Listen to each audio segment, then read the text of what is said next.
अब इन 5 महावृत्तियों में से जो दूसरे नंबर का है उसका नाम है विपर्य, अद्भुत, आश्चर्य। विपर्य का अर्थ होता है जो है वह नहीं है और जो नहीं है वह है। रहता कुछ और है और दिखता कुछ और है, समझा कुछ और जाता है और होता कुछ और है। जो विपरीत दिखे उसे विपर्य कहते हैं।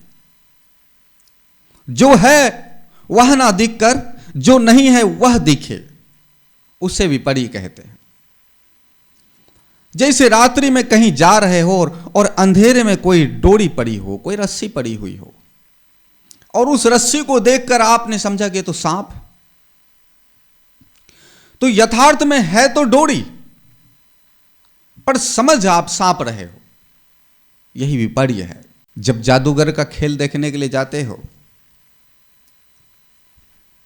तो जो आप देखते हो जादूगर के खेल को यथार्थ में होता नहीं है और जो होता है वह आप देख नहीं पाते हो। अद्भुत है। कभी कभी जब किसी रास्ते से आप अंधेरे में जा रहे होते हो तो कहीं जला हुआ छोटा सा टुकड़ा सा कोई पेड़ हो, यानी जड़ नीचे लगी हुई है और ऊपर से किसी ने पेड़ को काट दिया हो और आपकी दृष्टि जैसे उस पर पड़ी तो आपने समझा रहे यहां तो कोई बैठा हुआ है, या तो फिर आपने समझा कि ये भूत है। यथार्थ में तो पेड़ का जला हुआ टहनी है, बचा हुआ शेष भाग जड़ का है वो, पर समझा जा रहा है भूत है और जो समझा जा रहा है वही है उस क्षण। यही विपर्य का यही खासियत है। आपने जो समझा वही आपके अंदर उत्पत्ति हुई। जले हुए पेड़ को देखकर यदि आपने भूत समझा तो भूत जैसा ही एहसास हुआ, आप डरे, घबराए, आपके पैर हाथ कांपा और आप आगे बढ़े। आपने राम राम की और आपने हनुमान जी का नाम लिया और आप आगे बढ़े। विपर्य। जब कहीं रास्ते से जा रहे होते हो आप, अंधेरा हो, जंगल हो या कुछ पेड़ पौधे हो और जैसे पेड़ पर आपकी दृष्टि पड़ती है तो उस पेड़ के बीच में से झांकता हुआ आकाश, लेकिन आपने सोचा कोई सफेद सफेद उस पर बैठा हुआ है पेड़ पर और आपको पेड़ हिलता हुआ भी लगा और आपने भूत या प्रेत समझ के, कोई चुड़ैल समझ के आप भागे और गांव में जाके कहा उस पेड़ पर तो भूत रहता। यथार्थ में क्या था? यथार्थ में था कि पेड़ के घने पेड़ के बीच में से थोड़ा स्पेस था, थोड़ा गैप था, थोड़ी जगह थी। उस जगह से आकाश की तरफ, साफ स्पष्ट आकाश की तरफ दृश्य दिख रहा था। अब चारों तरफ अंधेरे और आकाश का दृश्य बीच में से जो दिख रहा था वो एक आकार बना लिया और आपने भूत समझा। यही है विपर्य वृत्ति। कितना आश्चर्य है।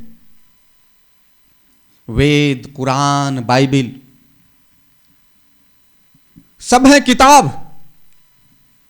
जैसी और किताब है वैसे यह भी किताब है। लेकिन जब कुरान हाथ में आता है तब कुछ और समझा जाता है। ये अल्लाह की वाणी है। वेद हाथ में आता है तो कुछ और समझा जाता है। यह ब्रह्म, साक्षात ब्रह्मा ने इसको उच्चारण किया है। बाइबिल हाथ में आता है तो कुछ और समझा जाता है।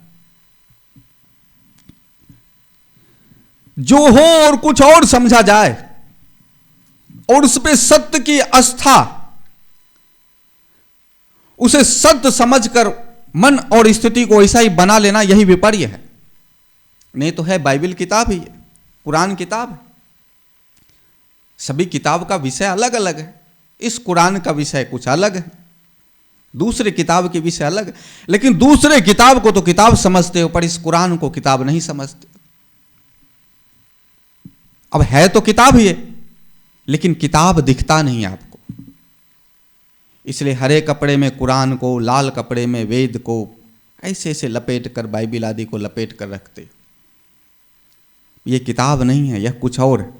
अब है तो किताब, पर यह किताब नहीं है, कुछ और है। कुछ और समझ लेना ही विपर्य वृत्ति है। किसी मंदिर में जाते हो तो वहां सबको पता है कि यह पत्थर की मूर्ति है,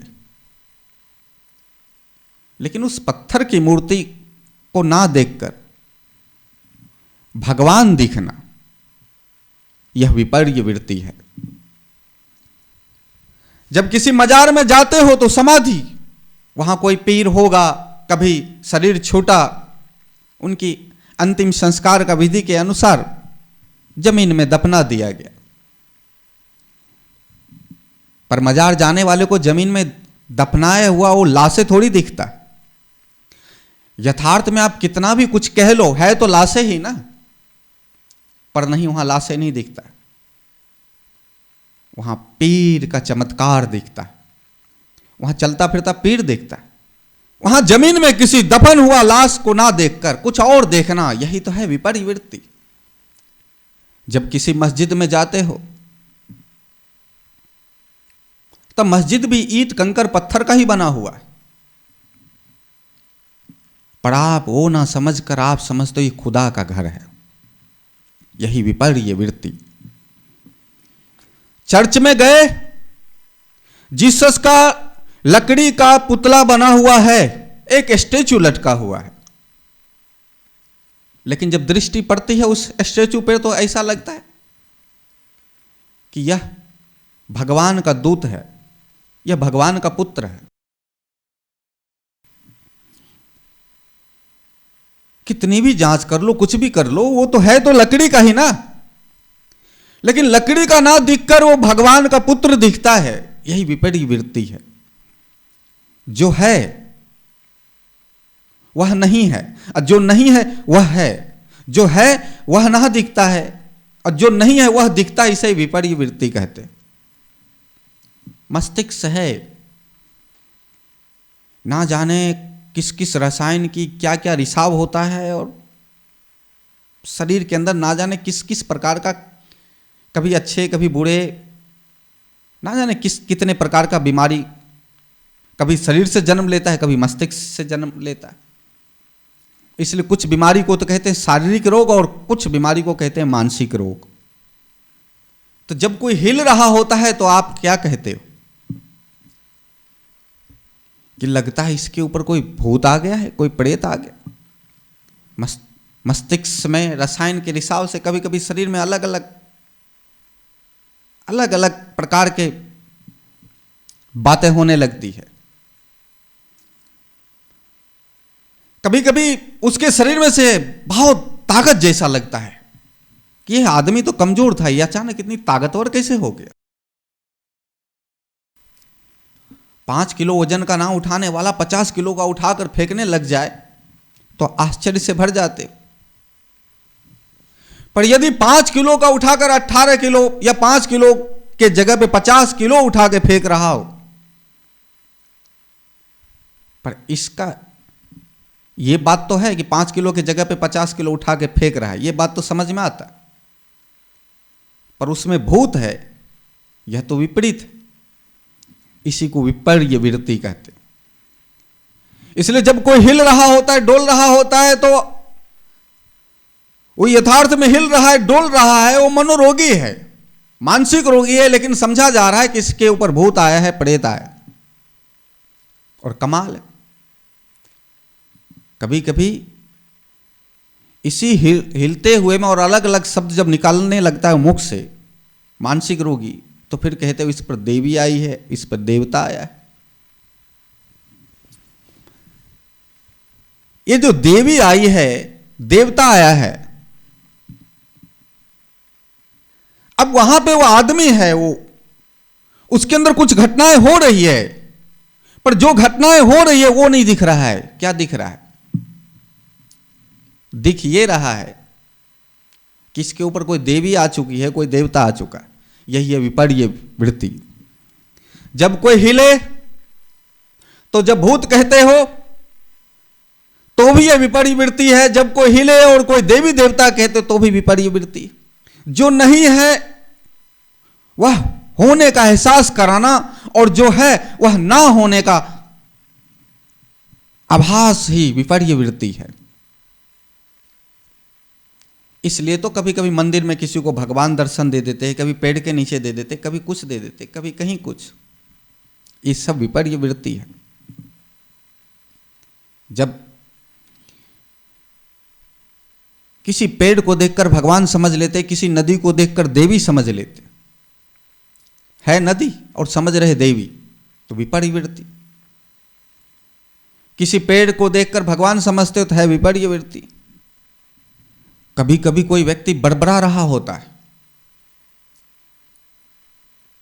जब उससे पूछा जाए तो कहेगा मेरा भगवान से बातचीत हो रहा था, सामने भगवान थे, मैं उनसे बात कर रहा था। यही विपर्य वृत्ति है कुछ और कहा कुछ और जा रहा है। कभी कभी कोई कहेगा भूत मेरे सामने था, मैं उससे बात कर रहा था, है कुछ और कहा कुछ और जा रहा है। कभी कभी कोई कहेगा 500 वर्षों पहले कोई राजा महाराजा कोई मर गया हो, अब वो उससे संवाद कर रहा है। जब देखोगे तो अकेला है लेकिन संवाद तो कर रहा है। उससे पूछो किससे बात कर रहा था, तो कहेगा मैं महाराणा प्रताप से बात कर रहा था। वो कहेगा मैं छत्रपति शिवाजी से बात कर रहा था। यही विपर्य वृत्ति है। इन 5 महावृत्तियों में से तीसरे नंबर का जो वृत्ति है उसको कहते विकल्प। अद्भुत है। विकल्प का मतलब शब्द तो है पर यथार्थ नहीं होता है। कहा सुना बोला तो जाता है, समझा भी जाता है, पर होता नहीं है। जैसे कभी कभी कहते हैं देखो आकाश में घोड़ा दौड़ रहा है, और जैसे कहा जाएगा आकाश में घोड़ा दौड़ रहा है तो आपके नजरों के सामने ऐसा लगेगा भी, आपके कल्पना में आ भी जाएगा आकाश में घोड़ा, लेकिन यथार्थ में घोड़ा तो कभी दौड़ ही नहीं सकता। घोड़ा घास खा रही है आकाश में, शब्द तो है आकाश में घोड़ा खा रही है। कभी कभी कहते हैं ना घोड़ा उड़ गया, आकाश में घोड़ा उड़ के जा रहा है, पर यथार्थ में घोड़ा उड़ तो नहीं रहा है ना आकाश में। इसलिए शब्द है पर वो होता नहीं है। शब्द है कि कुछ अच्छे कर्म कर लो, मरोगे तो जन्नत में 72 हूर मिलेगी। शब्द है, और वो उसके लिए अच्छे कर्म करने लग जाते। किसी की हत्या करना हो तो हत्या की जा सकती, और उस 72 हूर के लिए जान बचाना है तो जान बचाया जा सकता है। किसी की रक्षा करना या किसी की जान बचाना, दोनों उस 72 हूर के लिए किया जा रहा है। शब्द है 72 हूर, पर यथार्थ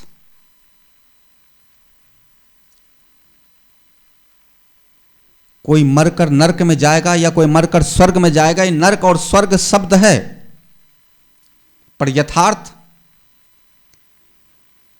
मरने वाला मरकर आकर बताया नहीं कि भाई स्वर्ग में गया हूं कि नरक में गया हूं। स्वर्ग और नरक है, शब्द है, और उसके लिए जीवन जिए जा रहे। हर यत्न करते स्वर्ग और नरक के लिए। जन्नत और जहन्नुम के लिए ना जाने क्या क्या नहीं करते। 2 शब्द बना जन्नत और जहन्नुम, जहन्नुम में नहीं जाना, पर जन्नत के लिए किसी की हत्या कर देना, उस जन्नत के लिए इस पृथ्वी को नर्क बना देना है। जहां जी रहे हो, वर्तमान में हो जहां पर, उस शब्द जो शब्द है जन्नत, उसके लिए इस जन्नत को जहन्नुम बना देना। वैसा ही ये स्वर्ग है हिंदुओं का। इस सब दान पुण्य पुण्य इस सब स्वर्ग के लिए करते हैं। एक स्वर्ग है, बस स्वर्ग शब्द है, और उसके लिए फिर सारे यत्न करना, प्रयत्न करना, 4 धाम जाना, तीर्थों में जाना, गंगा नहाना, त्रिवेणी में जाना, यज्ञ करना, हवन करना, एक शब्द है, पर यथार्थ से उसका कोई लेना देना नहीं। और जिसका यथार्थ से कोई लेना देना नहीं, पर शब्द है, और उसके लिए सब कुछ कर जाना, करते रहना, यही है तीसरे नंबर का वृत्ति विकल्प। इन 5 महावृत्तियों में से चौथा स्मृति, याद। ये याद की वृत्ति जो है, किसी को याद रखने का जो वृत्ति है, सोचो ये वृत्ति ना हो, इस वृत्ति पर यदि निरोध हो जाए तो फिर किसे मां कहोगे, किसे पिता कहोगे? ये तो ये स्मृति ही है, ये याद ही है कि अपने बच्चे को देख कर कहते हो ये मेरा बेटा है। सिर्फ स्मृति के बल पे कहते हो ये मेरा बेटा है, स्मृति के बल पे कहते हो मेरी बेटी है, स्मृति के बल पे कहते हो ये मेरी मां है, स्मृति के बल पे कहते हो ये मेरे पिता है, ये मेरे गांव है, ये मेरा देश है, मैं हिंदू हूं, मैं मुसलमान हूं।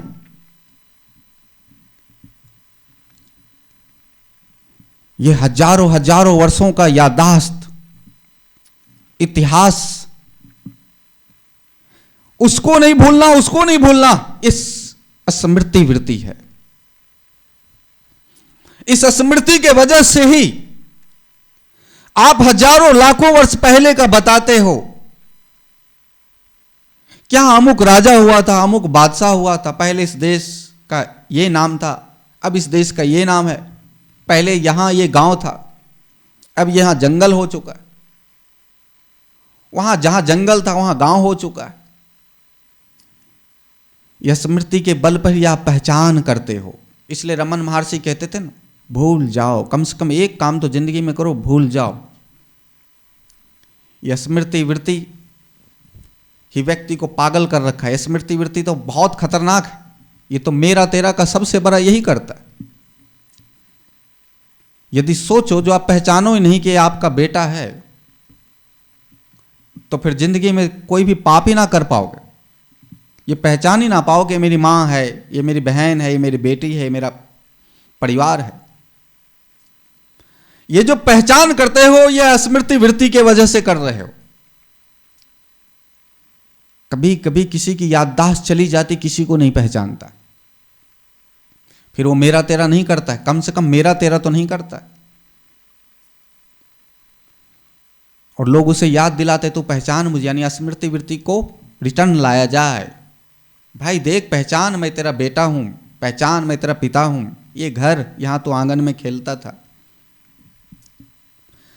इसलिए इस स्मृति वृत्ति के वजह से ही आप ये पहचान पाते हो कि ये आपका पुत्र है, ये आपका पिता है, ये आपका घर है, ये आपका परिवार है, ये आपका कुटुंब है, ये कबीला है। आप कहते हो मैं ब्राह्मण हूं, आप कहते हो मैं क्षत्रिय हूं, आप कहते हो मैं वैश्य हूं, आप कहते हो मैं शूद्र हूं, आप कहते हो मैं हिंदू हूं, आप कहते हो मैं मुसलमान हूं, आप कहते हो मैं अमेरिकन वासी हूं, आप कहते हो मैं भारतवासी हूं। जब कहते हो गर्व से कहो मैं हिंदू हूं, गर्व से कहो मैं मुसलमान हूं, गर्व से कहो मैं ईसाई हूं, सिर्फ और सिर्फ स्मृति वृत्ति के वजह से करते हो। किसी कारण से आपके ऊपर से स्मृति वृत्ति ये चला जाए तो आप कभी ना कह सकते आप हिंदू हो, आप कभी ना कह सकते आप मुसलमान हो, आप कभी नहीं कह सकते ये मेरा वेद है, ये मेरा कुरान है, ये मेरा पहचान का ये मंदिर है। एक जगह मस्जिद हो और एक जगह मंदिर हो तो मुसलमान मस्जिद में जाता है और हिंदू मंदिर में जाता है, कैसे? स्मृति वृत्ति के वजह से।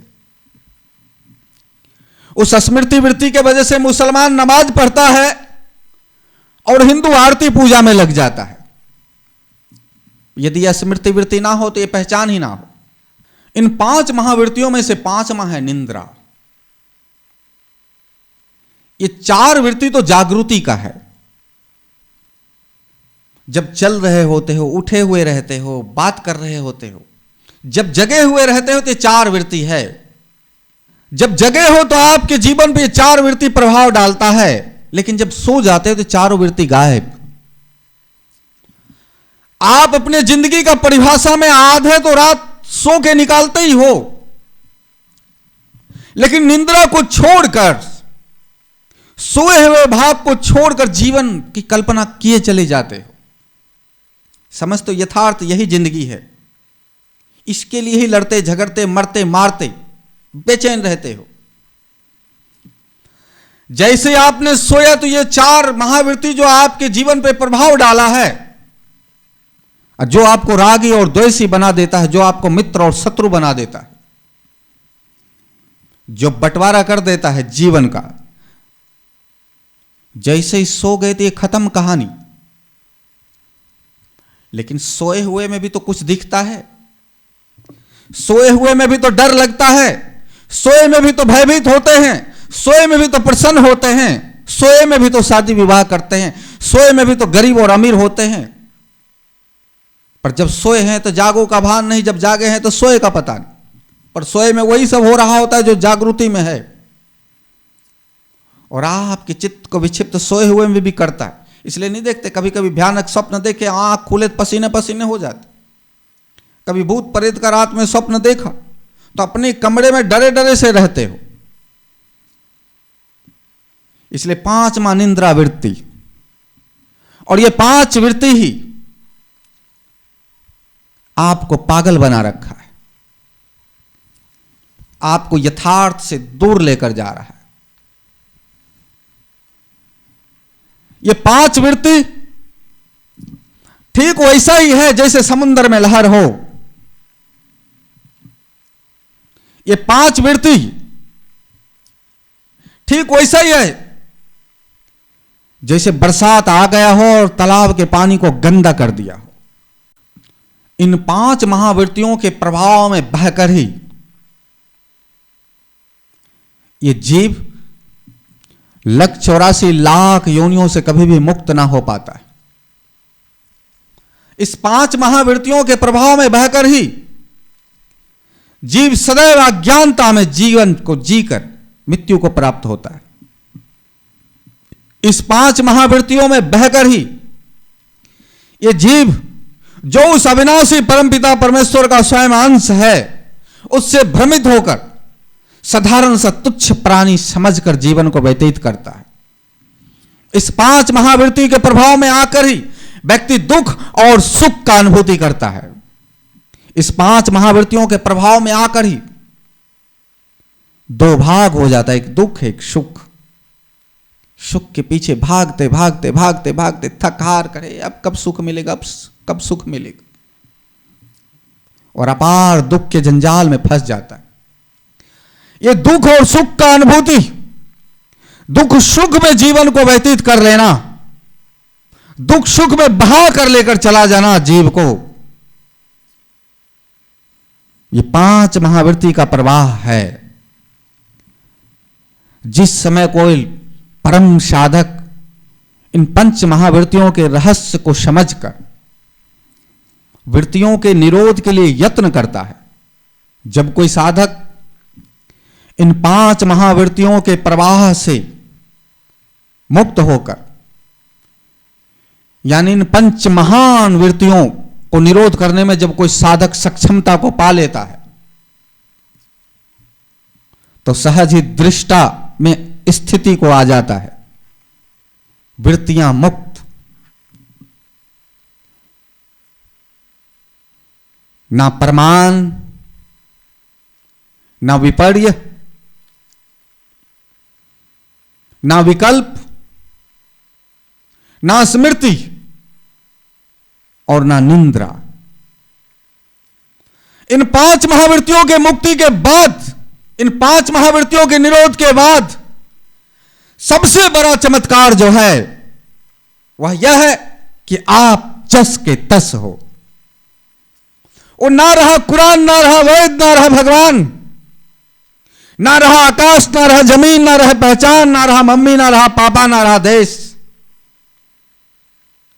ना रहा प्रत्यक्ष, ना रहा लड़ाई, ना रहा झगड़ा, ना रहा मेरा और ना रहा तेरा, इन सब से मुक्त, और ना रहा दुख और ना रहा सुख।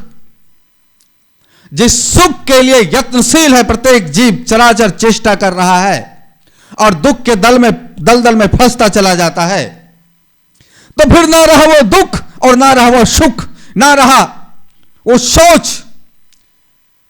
इन सब के नष्ट होने के बाद भी आप पूर्ण जस के तस बचे हुए हो। जिसने वृत्ति का निरोध कर लिया वही तो दृष्टा में आएगा। जो दृष्टा में आया वही तो साक्षी में है, और जो साक्षी में है वही समाधि में, जो समाधि में है वही जीवन मुक्त है, वही ब्रह्म स्थित है। ओम।